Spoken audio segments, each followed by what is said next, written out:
पे आरोप लगे, निरंजन आर्य पे आरोप ये साबित करते हैं कि कहीं न कहीं आपके आसपास के लोग भी इसके अंदर मिले हुए हैं। महेश जोशी जिसके बेटे पे आरोप लगे, नावा के विधायक पे आरोप लगे, धौलपुर के विधायक पे आरोप लगे, बेगू के विधायक पे आरोप लगे, आधे दर्जन से ज्यादा नेता हत्या, लूट और बलात्कार की घटनाओं में, और भारतीय जनता पार्टी मौन है, वो देख रही है, वो मोदी को लेके आ रही है। और मोदी यहाँ ऐसे घूम रहे हैं राजस्थान में जैसे कोई वर्ल्ड के अंदर आदमी घूमता है। हर 5 दिन बाद एक जगह मोदी, हर 5 दिन बाद मोदी। अरे मोदी के चेहरे से कोई वोट नहीं देगा। अगर मोदी के चेहरे से सरकार बनती तो कर्नाटक और हिमाचल बीजेपी का हाथ से नहीं जाता। मोदी को भी आने दो। इस बार राजस्थान का नौजवान मोदी को भी सबक सिखाएगा। याद करो, सेना को ठेके पे किसने दिया? नरेंद्र मोदी ने। 1000 किसानों को शहादत क्यों देनी पड़ी? तीनों कृषि बिल कौन लेकर आया? नरेंद्र मोदी की सरकार। भाइयों, हमारी पहलवान बेटियों का शोषण किसने किया? वो व्यक्ति कौन था? वो मोदी जी का खास व्यक्ति है। वो भारतीय जनता पार्टी का बड़ा नेता है। जंतर मंतर पे पहलवान बेटियों को न्याय दिलाने के लिए देश का सबसे पहला सांसद गया, वो नागौर का सांसद था जिसने लोकसभा के नए भवन का बहिष्कार इसलिए किया कि मैं इसमें नहीं जाऊंगा उद्घाटन समारोह में, क्योंकि हमारी बेटियों को न्याय नहीं मिला। थाने के अंदर जब उनको गिरफ्तार कर लिया, सरेआम घसीट के, जब हमारे देश के बच्चे जो अंतर्राष्ट्रीय स्तर पर हिंदुस्तान का नाम रोशन किया, उनको अगर प्रयास किया, उनका शोषण किया, तो भारतीय जनता पार्टी की इसी सरकार ने किया था। यूपीए राज के अंदर और बीजेपी के राज के अंदर एक फर्क मुझे जरूर नजर आ रहा है। घोटाले यूपीए ने बहुत किए, लेकिन इस राज ने पेट्रोल डीजल की कीमतें डबल कर दी। और इनके नेताओं के बयान कि अगर 7 स्टार होटल में खाना खाओगे तो 7 स्टार का बिल देना पड़ेगा, और ढाबे में खाओगे तो ढाबे का बिल दो, टोल देना पड़ेगा, टोल नहीं दोगे गाड़ी मत खरीदो। कितना दम्भ अहम इन लोगों के दिमाग के अंदर है। इन सब बातों का आपको ध्यान रखना है। 4 महीने चुनाव को बाकी है। मुझे तो शर्म आती इस बात को कहते हुए कि भारतीय जनता पार्टी के लोग कांग्रेस से भ्रष्टाचार का हिसाब मांग रहे हैं। अरे भारतीय जनता पार्टी के लोगों, तुम्हारी नेता वसुंधरा तो भ्रष्टाचार की जननी है, उसने तो भ्रष्टाचार को पैदा किया राजस्थान के अंदर। भूलो मत कि तुम किस पार्टी से आते हो।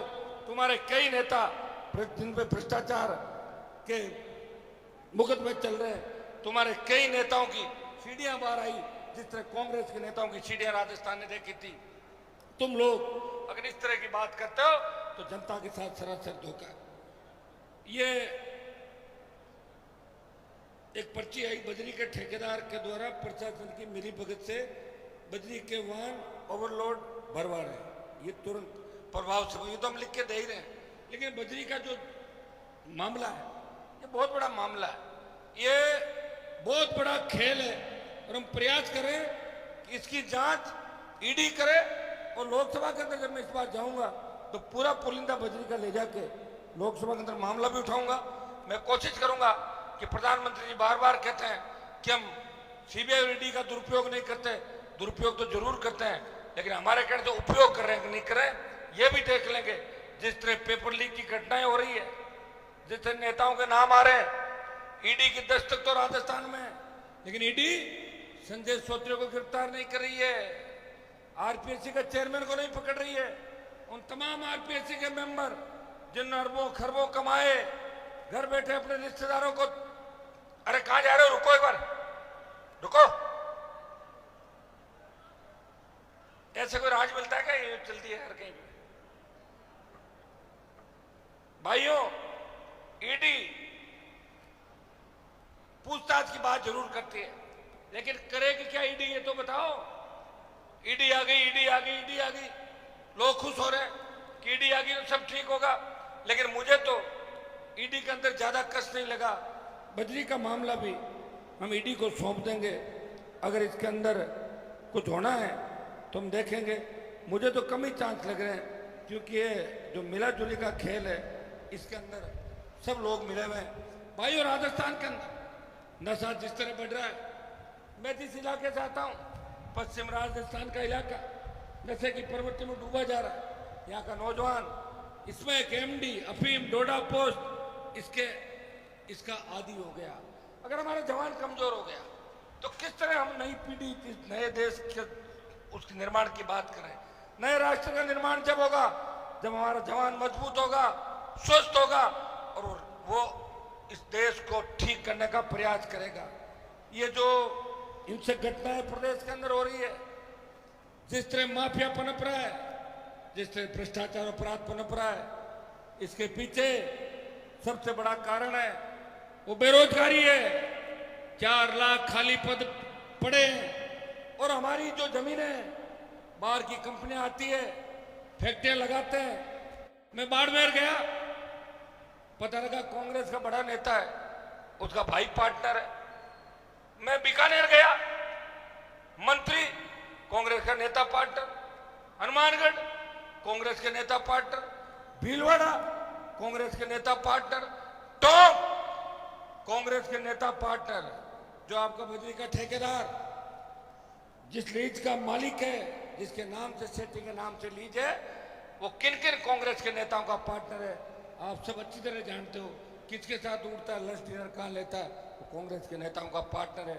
भाइयों, जब बाड़ी खेत को खाने लग जाए तो उस खेत की रखवाली कौन करेगा। हमें इस राजस्थान को बचाने के लिए इस बार नई सरकार राजस्थान के अंदर बनानी है। मैं आपको विश्वास दिलाता हूं कि 75 लाख नए मतदाता इस बार पहली बार राजस्थान में वोट करेगा। अगर 75 लाख नौजवानों ने यह सोच लिया कि 70 साल की व्यवस्था में बदलनी है। याद करो, आजादी के आंदोलन के अंदर अगर गरम दल नहीं होता तो देश को 50 साल आजादी नहीं मिलती। तांत्या टोपे, मंगल पांडे ने शुरुआत करी थी और भगत सिंह ने आजादी के आंदोलन के अंदर जो शहादत दी थी, हिंदुस्तान के प्रत्येक घर के अंदर आजादी के आंदोलन की ललक आ गई और हर व्यक्ति कह रहा था अंग्रेजों चले जाओ, नहीं तो तुम्हें जिंदा गाड़ देंगे, जिंदा जला देंगे। अंग्रेज डर गए और भाग गए हिंदुस्तान छोड़ के। इसी तरह राजस्थान के नौजवानों को अब अपनी भुजाओं और मजबूत करना पड़ेगा। राजस्थान के नौजवानों को अगर पेपर लीक रोकना है, अपराध रोकना है, अगर आप चाहते हो कि हमारी बहन बेटियां रात को 12 बजे भी सड़कों में सुरक्षित निकले, तो आपको कांग्रेस को घर बिठाना है और भारतीय जनता पार्टी को भी घर बिठाना है। आपको अपनी खुद की सरकार बनानी है और खुद की सरकार कौन सी होगी ये आप भी जानते हैं। इस प्रदेश में सत्ता छोड़ के सड़कों पे एक व्यक्ति लड़ रहा है जिसने मोदी की सत्ता को ठोकर मारी किसानों और जवानों के लिए, और गहलोत की सत्ता को ठोकर मारी सिर्फ आपके मान और सम्मान के लिए। आपको राष्ट्रीय लोकतांत्रिक पार्टी को मजबूत करना है, अपने भाई को मजबूत करना है। मैं ऐसा मजबूत नेता हूं, शायद मुझे कोई झुका नहीं सकता, टूट सकता हूं लेकिन झुक नहीं सकता।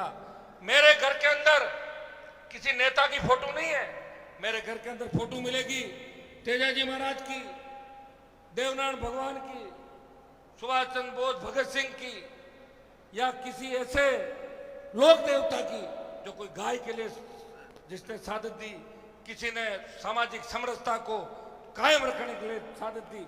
ऐसे लोगों की फोटो हनुमान बेनीवाल के घर के अंदर मिलेगी। मेरे घर में कांग्रेस और भारतीय जनता पार्टी के नेताओं की फोटो नहीं मिलेगी, गरीब किसान की फोटो मिलेगी, किसी नौजवान की फोटो मिलेगी। भाइयों, मैं विश्वास दिलाता हूं कि टोंक से आप आज ये पढ़ लें, चुनाव से पहले टोंक की धरती पे भी वापस आऊंगा। आपने मुझे लड़ते हुए देखा है, अकेला व्यक्ति हूं। शुरुआत करी जब लोग कहते थे ये क्यों खराब हो रहे हैं, मंत्री बन जाते तो ठीक था। मैंने कहा मुझे मंत्री नहीं बनना, मंत्री तो मैं 20 साल पहले ही बन जाता। मैंने कहा मैं संतरी बन के राजस्थान के अंदर मेरे किसान और जवानों की सेवा करूंगा, वीर तेजाजी महाराज के आदर्श इस राजस्थान की राजनीति में स्थापित करूंगा। इसलिए भाइयों, मैंने उस समय यह भी कहा था कि हमारे पायलट अगर सीएम बनते हैं तो गुर्जर भी हमारे भाई हैं, ये भी तेजाजी की जय बोलते हैं और हम भी बोलते हैं। लेकिन मैं तो क्या कर सकता हूं, वो खुद ही जाके कोने में बैठ गए। मेरे पास उस चीज का इलाज नहीं। हनुमान बेनीवाल अपनी लड़ाई मजबूती से लड़ेगा। दुर्भाग्य इस बात का कि 13 से 18 जो हमारे साथ लोग लड़ते थे, मैं उनका नाम नहीं लेना चाहता, लेकिन बड़ी बड़ी डींग हाँकते थे, मेल की महारानी करते थे। वो महारानी के कदमों में जाके पड़ गए नीचे। आप देख रहे हो, सब लोगों को जानते हो कौन मेरे साथ था, कौन मुझे छोड़ के गया। हनुमान बेनीवाल ने कभी किसी को बीच रास्ते नहीं छोड़ा। अगर हाथ पकड़ लिया तो उसको अपना भाई मान के उसकी लड़ाई को अपनी लड़ाई माना, गरीब को गणेश मान के सेवा किए। उसी का परिणाम है कि लाखों लोग एक आवाज पे आते हैं। राजस्थान का कोई सा भी कोना हो, मैं जाता हूं तो निश्चित रूप से मान और सम्मान आप मुझे देते हैं। भाइयों, आपने जो आशीर्वाद दिया उसका मैं ऋणी हमेशा रहूंगा। मैं आपको विश्वास दिलाता हूं जो वादे आपके बीच करके जा रहे हैं उनको पूरा करेंगे, क्योंकि ये हमारी अंतिम अभी की रैली है, नहीं तो हमें जयपुर में और रैली करनी पड़ेगी। मेरी इच्छा है कि आज सरकार से आर पार की लड़ाई लड़ ली जाए या रुके।